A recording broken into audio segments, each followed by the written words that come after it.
There are two kinds of shadows in this world: the fleeting shade cast by living creatures, and the darker kind that clings to those who have passed. This story concerns the latter, for there is a shadow that walks where all other men fall. It moves forward, silent and sure, untouched by mercy or doubt. To look upon it is to see the very essence of grim determination, cold and hard as a winter dawn. Gray robes, edged with dust and grime, a hood pulled low over a face from which all joy has been banished, leaving only an echo of sorrow. In time, it became clear that the man was lost to this world, and that whatever he once had been was nothing more than a memory. A shadow walks where others fall, moving silently through the night, striking without warning and vanishing before the sun can rise. Yet always it returns to the catacombs, seeking solace in the eternal dark and the silent company of the dead. Thus it endures, haunted by memories of a life that was, and driven by a purpose that must be fulfilled. What remains of the man beneath the myth? Is there anything left of the person the shadow once was? What drives it now? It moved like a whisper through the endless tunnels, its steps silent and sure, its eyes gleaming like twin stars in the oppressive dark. And when it struck true, each blow a whisper of death that stilled the maddest wraith, and sent its shade fleeing back to the darkness. The deeper it went, the stronger they became, animated by the evil that slept in the earth and seeking only to destroy. But still the shadow battled on, its resolve as firm as the mountains that guard the world's foundations. Is it merely an instinct to battle evil wherever found, or does some greater purpose lie behind its deeds? But then, as suddenly as it had come, the attack was over. Then, with a final shudder, the creature collapsed, dissolving into dust and scattering the remnants of its power to the winds.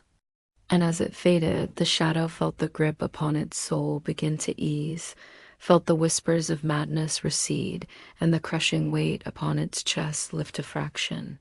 The creature recoiled, tendrils snapping back like broken chains, and the shadow staggered, starlight fading from its blade.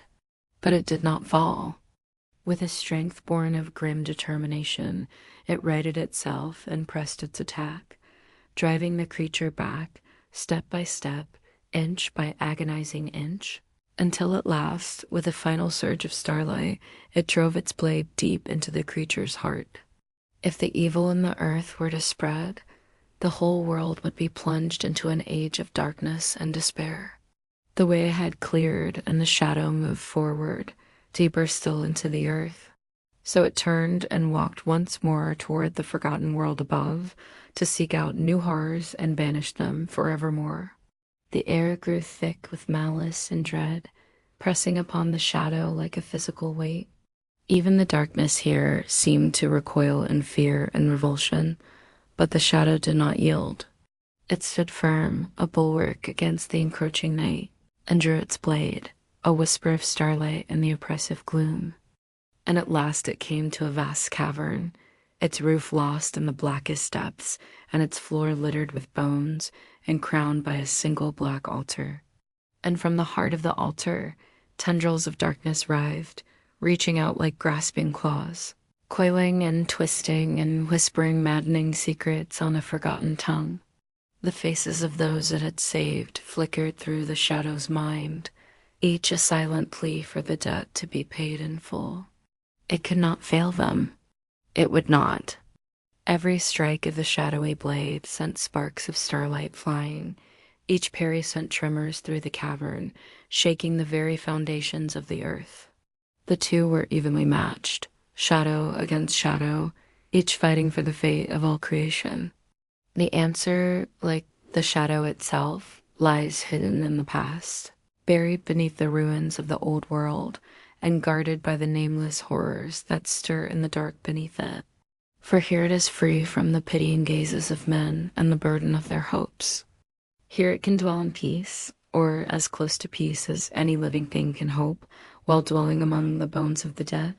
And so he vanished from the sight of men, walking alone among the ruins and tombs until they became his home.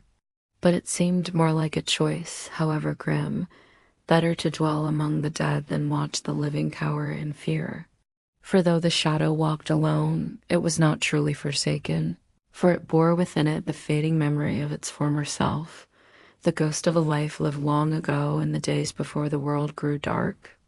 And the silence pressed upon the shadow like a shroud, heavy with the scent of decay and the weight of ages.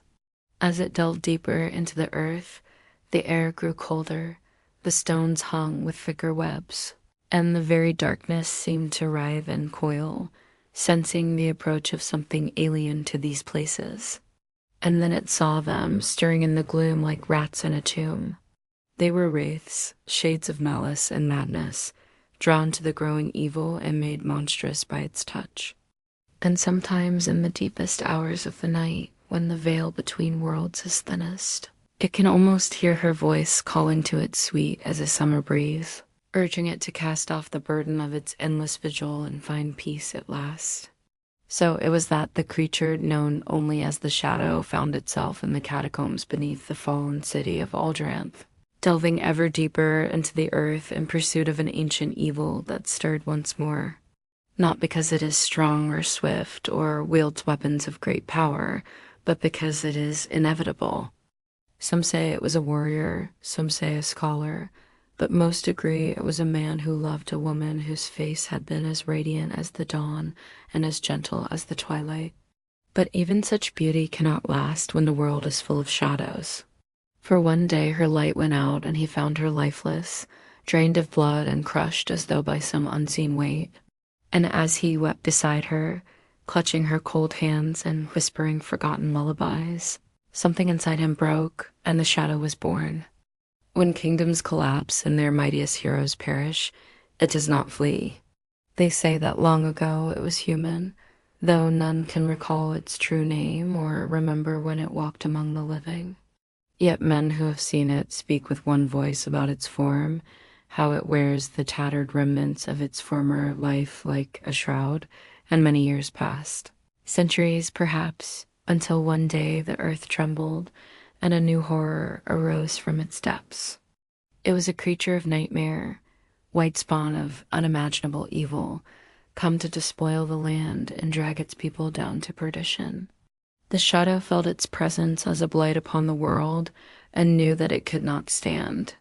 So it emerged from the darkness, seeking out the vile creature and those who served it, delivering death with every strike of its shadowy blade and banishing the lesser evils back to the abyss from whence they came. Thus the legend grew, whispered around flickering hearths on nights when the wind moaned through the trees like some lost and lonely soul. Some said it was a curse that compelled it, a punishment for some sin against the world, but duty compels, for the shadow walks where others fall and cannot tarry. The catacombs were silent save for the drip of water echoing in the gloom, a dirge for the dead. But though they were legion, the shadow did not falter, for it knew that if these horrors were allowed to spread, all would be lost. As the final wraith fell, dissolving into dust and sighing its last breaths into the darkness, in the center stood a figure swathed in shadow, a crown of twisted thorns upon its head and eyes like burning embers. And so the battle joined, not of flesh and steel, but of light and dark, of hope and despair. The climax came when the creature lunged, tendrils of darkness lashing out like whips of night. And for a heartbeat, all was lost. It was not a wound that bled, but a gash that devoured all light, extinguishing the flames in the creature's eyes and draining the color from its skin. But even as it basked in the briefest respite in countless centuries, the shadow knew its vigil was far from over. For while evil slumbers in the hearts of men, the shadow must walk where others fall.